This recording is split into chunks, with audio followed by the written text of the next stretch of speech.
Hello વિદ્યાર્થી મિત્રો, કેમ છો બધા? મજામાં ને? મારી આ યુટ્યુબ ચેનલમાં આપ સૌનું સ્વાગત છે. તો આજે આપણે જોઈશું 11th સાયન્સ ચેપ્ટર 8 કાર્બનિક રસાયણ વિજ્ઞાન. તો આજનો આપણો ટોપિક છે આઈયુપીએસસી નામકરણ. તો જુઓ, પહેલો નિયમ છે અણુમાં રહેલી લાંબામાં લાંબી શૃંખલા પસંદ કરવી. હવે જુઓ, અહીંયા ગાડીમાં આવી રીતના લઉં છું CH3 CH2 CH3. અહીં હું લઉં છું બીજું કશું, બરાબર. હવે હું અહીંથી નામ આપું છું 1 2 3. આ તો કેટલી થઈ? 3 જ આવ્યા. 1 2 3 ને 4, બરાબર. હવે હું ચોકલેટ છે મારી પાસે, ધારો કે 2 છોકરો છે નાનો. હવે નાનો છોકરો કેવા?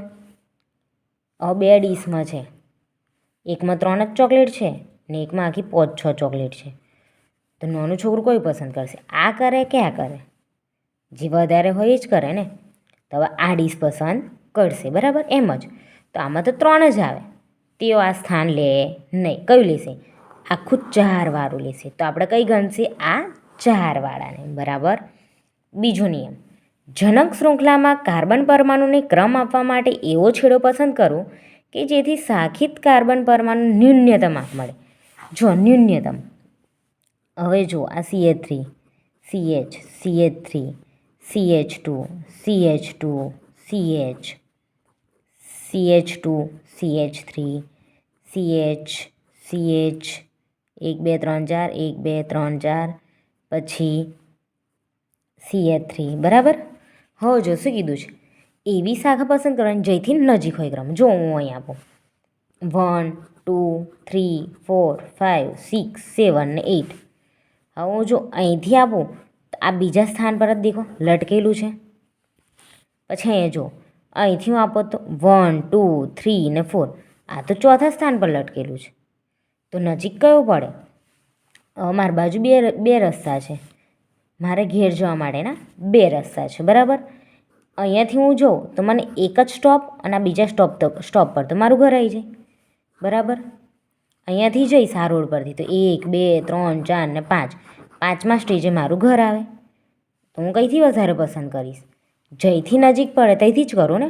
તો મને જો આ 1 ને 2 બીજા નંબરના સ્થાન પર મને CH3 મળ્યું, તો હું સ્થાન કઈથી આપીશ? અહીંથી જ આપીશ ને. તો હું ક્રમ અહીંથી આપીશ 1 2 3 4 5 6 7 8.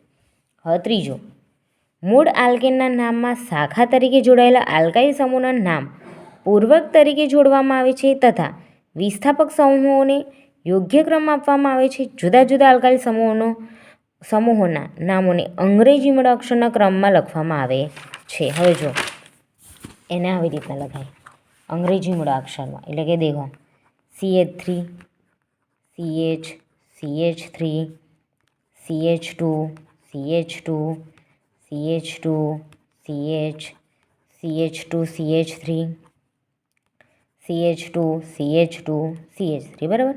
હવે નજીક કયું પડેલું મને જવા માટે? 2 રસ્તા એમાંથી આ નજીક પડેલું પહેલાં સ્થાન પર, બીજા સ્થાન પર જ આવી જાય. અહીંયાથી 1 2 3 4 આ ચોથા સ્થાન પર આવતું હતું, 5મા સ્થાન પર, બરાબર. તો હું તો અહીંથી જ પસંદ કરીશ, બરાબર. તો આ 1 2 3 4 5 6 7 8 ને 9 પસંદ તો મારે અહીંથી જ કરવાની શૃંખલા. પણ શું કીધું? ABCDના ક્રમમાં. હવે CH3 એટલે કે શું કહેવાય? મિથાઇલ કહેવાય. આને શું કહેવાય? ઇથાઇલ.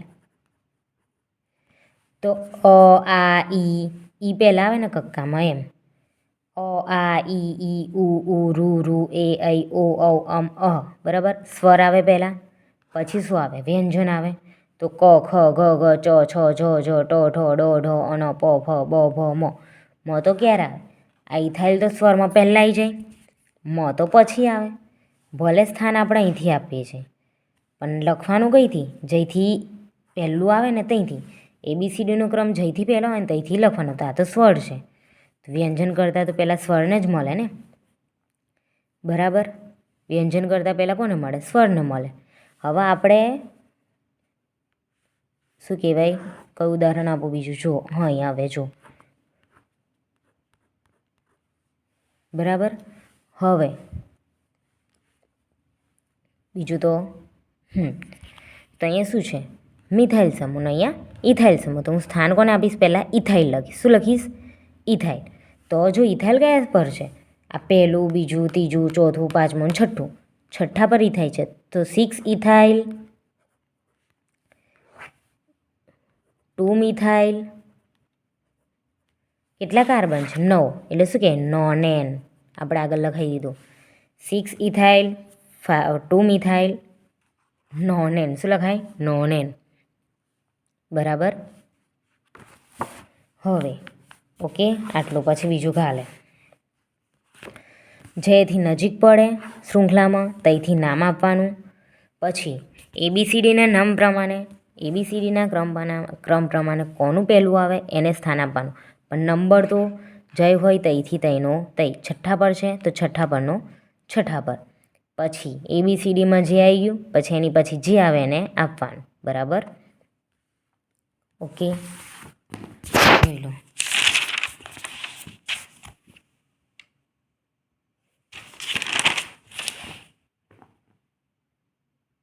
ઓકે વિદ્યાર્થી મિત્રો, મારો વિડીયો ગમ્યો હોય તો લાઈક, શેર અને સબસ્ક્રાઈબ કરજો. મળી નેક્સ્ટ વિડીયોમાં. Bye bye.